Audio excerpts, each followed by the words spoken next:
the Italian Football Podcast. Let's move on to the next question, which has been sent in from James. He says, with Juve now within 8 points of the league leaders, do you give them any chance of winning the Scudetto? Inter were dreadful on the weekend. Napoli have imploded and Atalanta's defense isn't up to scratch. Juve could be the best of the worst contenders.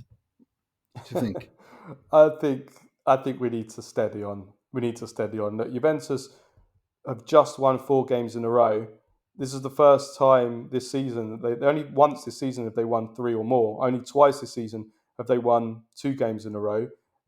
So yeah, let's steady on. Like, it's not like they've played particularly great in these 4 games. They've played, they played a good half against Empoli, but they also played a dreadful half against Empoli. They were lucky, very lucky to beat Como.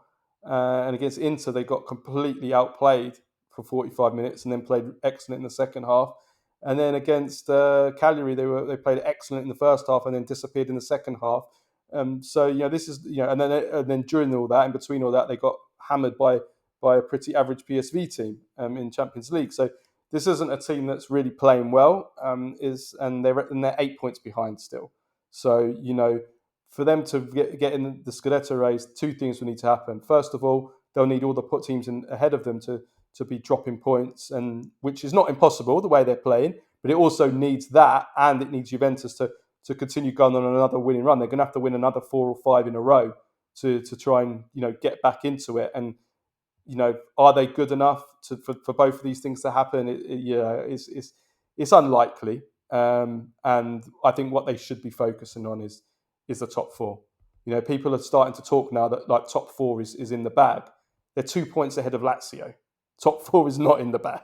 It's very, very tight, and Juventus just need to worry about that. Forget about the Scudetto. Are they outside challengers? Well, yeah, they could be outside challengers. I think that's the way you want to describe them. They're outside challengers. After this weekend, if they're 6 points behind, then let's have another discussion. But I think they just need to focus on top 4. That absolutely has to be the focus of. What the hell is going on? Oh, sorry. I think I hit a button by mistake. I'm leaving that in. That's hilarious. We've got these like ridiculous, silly sounds on the pod that you can add, like drum and ballpark and intro and outro. Sounds like the 1990s keyboard. Where you used to have you used to press a button and it would. Do you know what I mean? yeah, absolutely. That was hilarious. So I'm definitely keeping that in. I'm sorry about that. I hit the wrong button. Look, I think it's outsiders, absolutely. There's no doubt about that. Because, look, say Inter and Napoli draw. That's Inter on 58. Juve win. They're on 52. They're 6 points behind with 11 games left to play. That's not an impossible deficit to catch up for anyone. And then they have Atalanta at home. And if they win that, then they have Fiorentina. I mean, these are not impossible teams for them to beat. And for a Juve that's been through so much difficulty and everyone's counted them out, they literally have nothing to lose. Momentum is really important in football. And if they start feeling that momentum going into April with only the Coppa Italia and Serie A to focus on, do you really discount them? I know I don't. I sure as hell don't. And even if it's ugly and it's not, it doesn't look good and it's like pulling teeth and all that stuff that we've said about them in the final third, at the end of the day, it's the point tally that matters. And this is not, I mean, as I said on Monday, it's this league this year, every season is defined by its own characteristics. This year, it's a Serie A where someone is going to win that is not that is the best of the bad bunch kind of thing. In that kind of a situation, in that kind of a year, without a clear front runner that you can say these are the best, do you discount Juve from being in a title race at that point when you reach March, April? I don't. I absolutely don't. And I don't think you can say that either, especially after they've been through hell and there's talk of sacking him, her, and the other, and they've been through this, that, and the other, and they start to sniff at a league title even being in the mix because the others are too bad at killing things off. And they've beaten Inter, they've got Atalanta to play, they've got Fiorentina. Look, I wouldn't put it past them at all. Yeah, I Like, think it's highly unlikely. I don't think that they're not playing well enough. They don't really have the quality.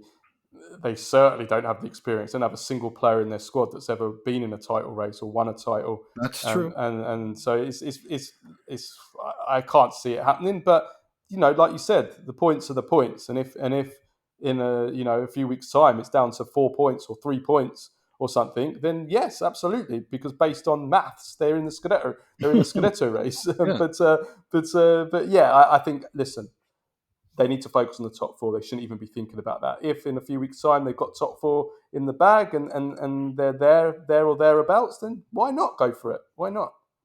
I think we'll know, like I said, after the international, when the international break starts, because then Atalanta will have played Juve and Inter, and Inter will have played Napoli and Atalanta.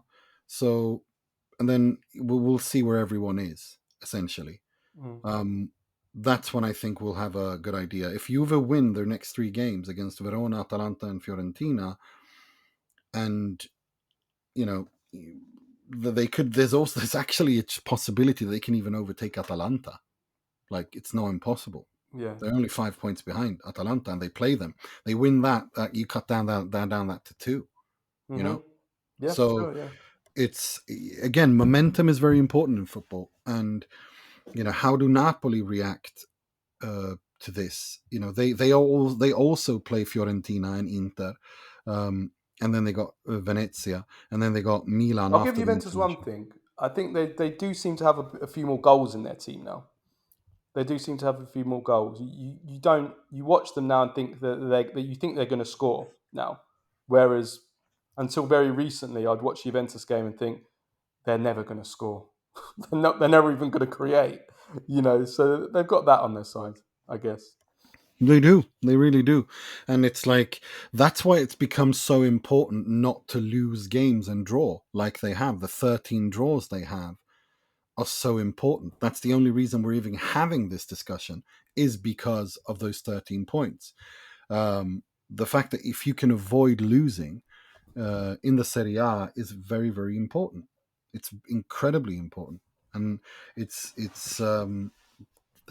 crazy, but this is a very strange year. Like we said on Monday, it is the year where the best of the worst will win, the best of the bad bunch will win the Scudetto, because there are question marks and holes pretty much all around in every single one of these teams. You can really go after them for and question their credentials. Napoli, Inter, Atalanta, and Juve. So it's a strange year. Put it to you that way. It's a very, very strange year, and yeah, it's going to be very interesting to see where we go, how this goes, and if Juve are back in the title race. I mean, I don't know if Thiago Motta goes on and wins the Scudetto this year. I mean, I don't know what to tell you. Like, it's just, oh dear, this league is bonkers. That's all I'm going to say.